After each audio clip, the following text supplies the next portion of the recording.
Hey again, everyone. Thank you for joining me. There's a lot of folks making a lot of content out there, so if you are still engaging in my discussions, it's always so much appreciated. We're rolling up on the holiday season. This is a rough time for many of us. I have made a video or two around this time of year because a lot of us have not been able to go no contact with our abusers, the narcissists, the narcopaths. And so we have to remain low contact. We have to not take the bait, don't play the game. Remember, the only way to win is to not play the game, and that is if you have to be around them. If you are fortunate enough to have gone complete no contact and you're thinking about giving them a call or you're feeling like you're lonely, just remember what they put you through, and maybe that will solve that for you quickly enough as it does for me. I was disinvited to Thanksgiving now many years ago, and that was probably one of the best milestones that has ever happened to me.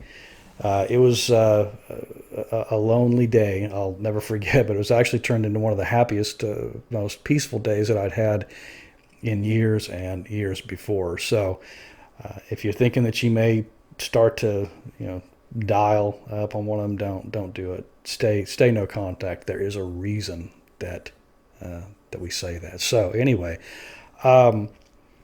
listen, I'm going to ask for a little bit of audience participation. You know that I don't ask for donations.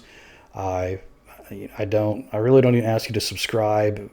I have a couple of times I thought maybe I should see if I could increase my subscriber count, and I try not to engage in that. If you want to be here, you're here, and if not, fine. So, but I would like to ask for some participation for anyone that finds these videos useful, and for anyone that has. If you think that you have been, this is probably the most serious topic of the topic, is that if you think that there's been an attempt on your life, number one, if you think so, then you need to start making arrangements to get out of the situation. So I'm not asking you to stick around and endure anything like that. But if you have had what you believe is, if you think that your abuser, the narcopath, has tried to poison you, I'd like to hear about it in the comments section.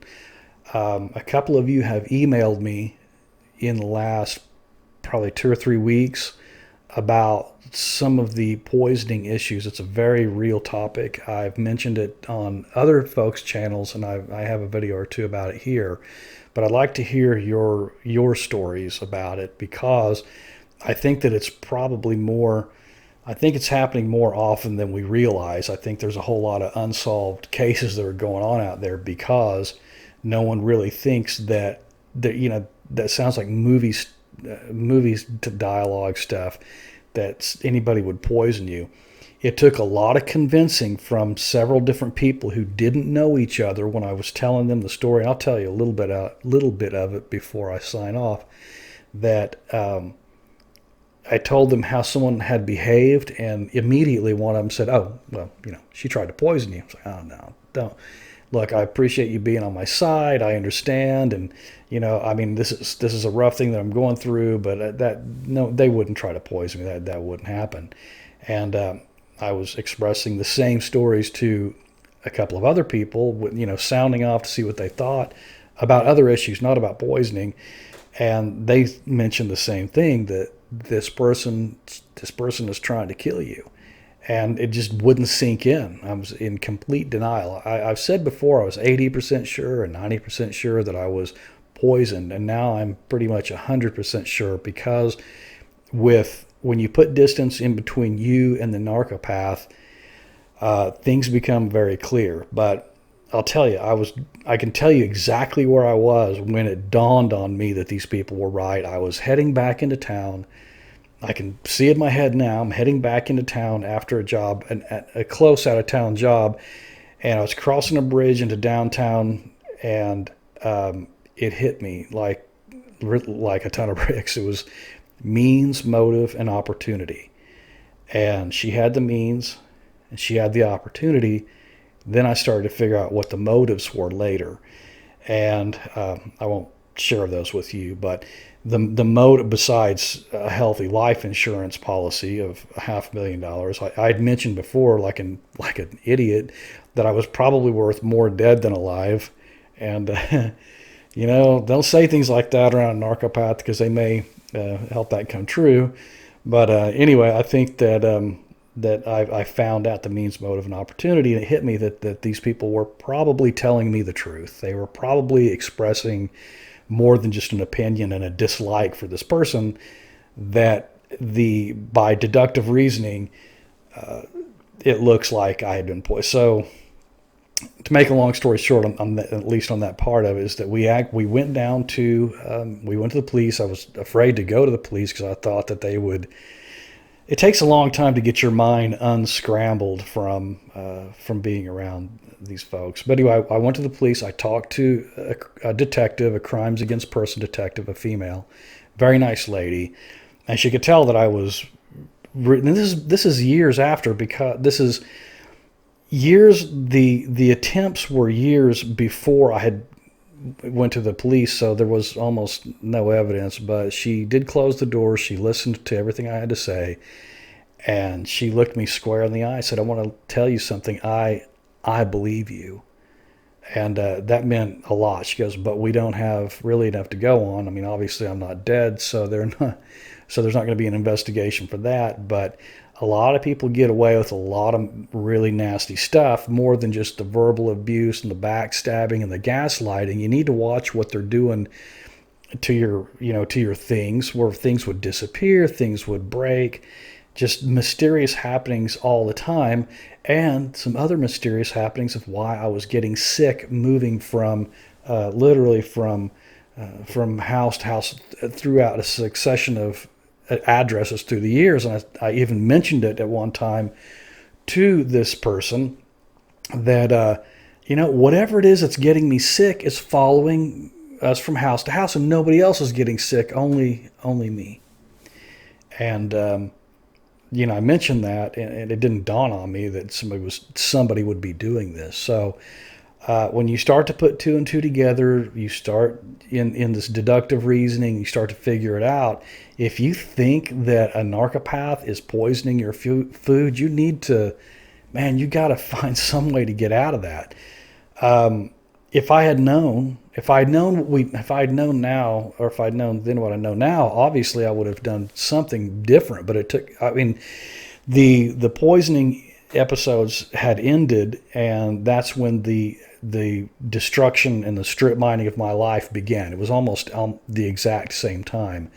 I could tell you a couple of instances. One time there were 2 plates of food, and they were sitting on the counter, and they looked exactly the same. Same ingredients. So, well, not the same ingredients. The same. Anyway, the food looked the same, and I took one, and I sat down, and this person says, "You took the wrong one." And I looked, and I was like, "Well, how could it be the wrong one? They both look exactly the same." And she proceeded to sit down next to me and pick through what was on the plate, and proceeded to throw it away. Which, again, I'm watching this, and it's not registering to me at all. So there's times I'm getting sick. These white spots in my fingernails, this is actually a sign of arsenic. And they would course up my nails for years, and they're not there now. They're gone. Eyebrows falling out, eyelashes. These are all signs, indications of poisoning. But none of this was registering to me at the time, because I was so busy being gaslit by this person that nothing made any sense anymore. I know that sounds terrible, like we're just not strong enough or smart enough to figure it out. But unless you've been in these situations, and you're in a situation with the person that's misusing their position in life, if it's a mother or if it's a spouse, a wife, you don't expect them to be doing these things to you, but they do, and they collude with others to do it too. Even after I figured it out or discovered it or was talked into thinking straight about it, say, "Hey, you were poisoned," I told my family, and they still visited this person secretly. They began to get real chummy with this person. So I don't know how close they were to begin with, but they certainly were after the fact, and that just shows you where they were coming from as well. So if you feel like there's something going on, if you don't feel right, let me tell you before I go, or before I forget, one of the last episodes was I was violently ill, and I mean really, really bad. I won't tell you all the symptoms, but it was really rough. And one of them was this like a hallucination where I would think that things were becoming all squares and this, and then it would all kind of dissipate and disappear.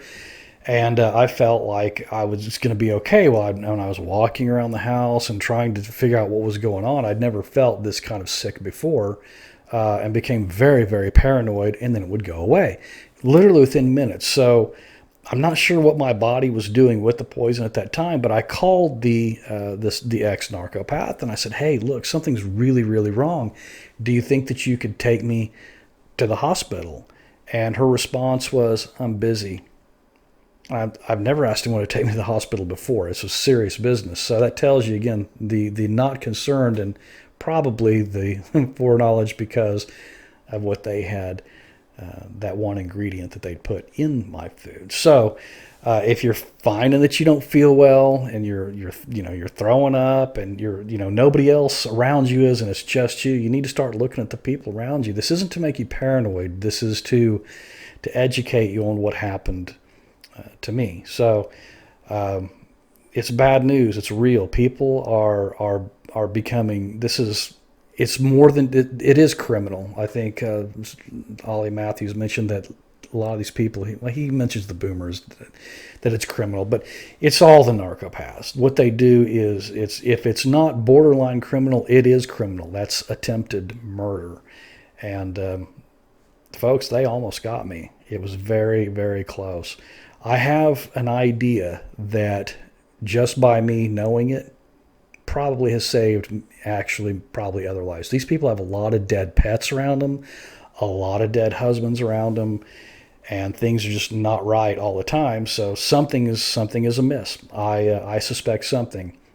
I'll just say I'm 99% sure. So what else can I tell you about that? Oh, that's right.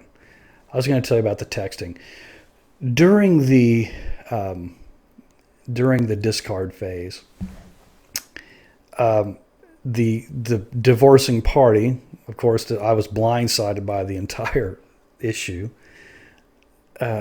She would text me sometimes 20, 15, 20 times a day, 30 times a day, 5 or 10 phone calls, an email or two over and over and over, which I really didn't understand. I'd had someone with me at the time, and said, "Well, you need to remind her that you are divorced, that you don't need to hear this." Well, it continued, and she wouldn't stop. I don't understand really exactly why even now, but well, that's another topic as well. Anyway, so I'm getting these texts, these emails, these voice messages, and so I said one line, and this will tell you all everything that you need to know about it. I said, "What was that spice that you put in my food?" All text, all voice messaging, all emails stopped from that point on for nearly a year. So this tells you a little something that, because I knew at that time I didn't want to accuse that person. I'm still, like I said, I don't know, I'm 99% sure. Obviously, I'm not naming any names here, but something was going on, and I think that was it. So please, if you found your way to my channel, if you think you've been poisoned, please comment or email me, and I'd like to discuss it more. This is something that hasn't been discussed, I don't think, in the community as much. So if you do, actually maybe email is better if you have anything that you'd like to say about it, and it's all strictly confidential. I won't say anything about it on the channel or to anyone. So anyway, it's a good time for this. If you're going to Thanksgiving dinner, you might want to bring your own. So if you have to, but hopefully you are not. Hopefully you're not in contact with them. And if you are, please watch your back. So, all right, listen. I want to thank you all again. Um, it means so much to me. I'm so glad that I get people that come here and discuss these things with me. It's been very beneficial for me. So, and I hope it's beneficial for you too. So, anyway, with that being said, I'm going to sign off, and I hope to see y'all again real soon. Thank you.